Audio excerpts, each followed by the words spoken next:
విదేశాల్లో చదవాలనుకుంటున్నారా? అయితే విదేశ్ కన్సల్టెంట్స్ ని సంప్రదించండి. ఇలాంటి పరిస్థితుల్లో విద్యా వ్యవస్థను చక్కదిద్దే అత్యంత కఠినమైన బాధ్యతను మంత్రి నారా లోకేష్ గారు తన భుజస్కంధాల మీద వేసుకున్నారు. నేటి బాలలే రేపటి పౌరులనే భావనతో విద్యా వ్యవస్థను ప్రక్షాళన చేయడం మొదలుపెట్టారు. రిజల్ట్ ఓరియంటెడ్ ఎడ్యుకేషన్పై దృష్టి సారించి ఆర్టిఫిషియల్ ఇంటెలిజెన్స్ వంటి టెక్నాలజీ విషయాలను ప్రధాన పాఠ్యాంశాలుగా తీసుకురావడానికి ఆయన చేసిన ప్రయత్నాలతో మన పిల్లలు ప్రపంచ స్థాయిలో పోటీపడి రాణించడానికి సిద్ధమవుతున్నారు.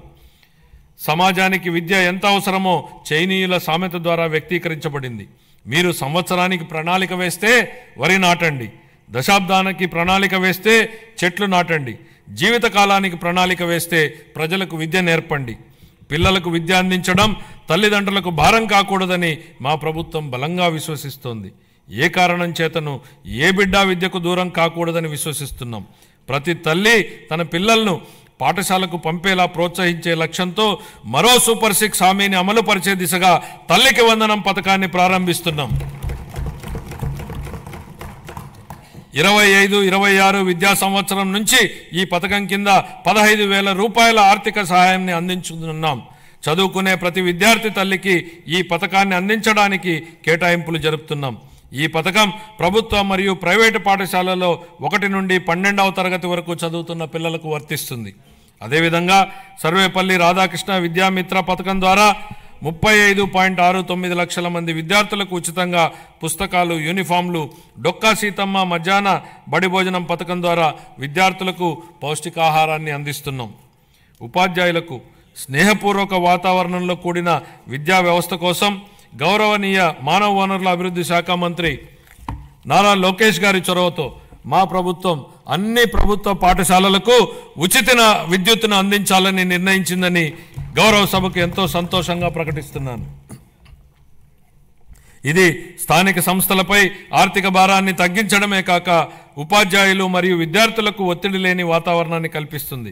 25-26 ఆర్థిక సంవత్సరానికి పాఠశాల విద్యాశాఖకు 31,805 కోట్ల రూపాయలను కేటాయింపును ప్రతిపాదిస్తున్నాను. ఉన్నత విద్య భవిష్యత్ సవాళ్లను విద్యార్థులకు సిద్ధం చేయడానికి మరియు అందరికీ సమాన అవకాశాలు కల్పించడం కోసం బలమైన సమ్మిళిత ఉన్నత విద్యా వ్యవస్థ నిర్మించడానికి ప్రభుత్వం అంకిత భావంతో ఉంది. ఈ కార్యక్రమం కింద మల్టీ డిసిప్లినరీ విద్య మరియు పరిశోధన విశ్వవిద్యాలయాల స్థాపన, పాలిటెక్నిక్ విద్యలో క్రెడిట్ ఆధారిత వ్యవస్థను ప్రవేశపెట్టడం, అధునాతన తరగతి గదులు, ప్రయోగశాలలు, డిజిటల్ లైబ్రరీలతో విద్యాలయాలను ఆధునీకరించడం వంటి కీలక నిర్ణయాల ద్వారా మన విద్యార్థులను అంతర్జాతీయ ప్రమాణాలకు అనుగుణంగా తయారు చేస్తున్నాం. ప్రపంచవ్యాప్తంగా ఉన్న ప్రముఖ 100 విశ్వవిద్యాలయాల్లో మన రాష్ట్ర విశ్వవిద్యాలయాలను నిలపడమే మేము లక్ష్యంగా పెట్టుకున్నాం. 25-26 ఆర్థిక సంవత్సరానికి గాను ఉన్నత విద్యాశాఖకు 2,506 కోట్ల రూపాయలను కేటాయింపును ప్రతిపాదిస్తున్నాను. ఆరోగ్య రంగం గత ప్రభుత్వ పాలనలో ఆరోగ్య రంగం పూర్తిగా నిర్లక్ష్యానికి గురైన విషయాన్ని మనం చూసాం అధ్యక్ష.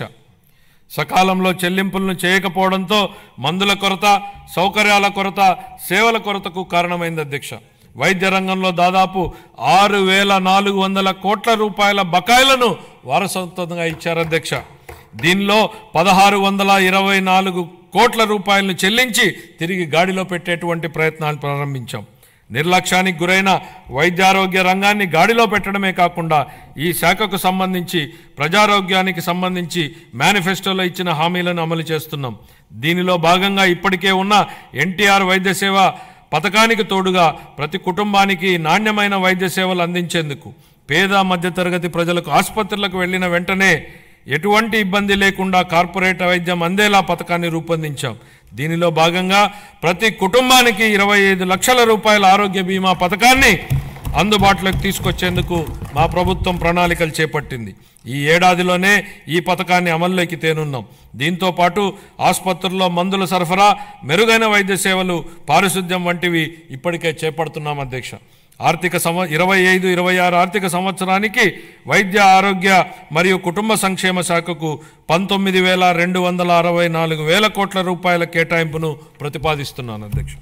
సుమన్ టీవీలో మీ పర్సనల్ అండ్ బిజినెస్ ప్రమోషన్స్ కోసం కింది నెంబర్కి కాంటాక్ట్ చేయండి.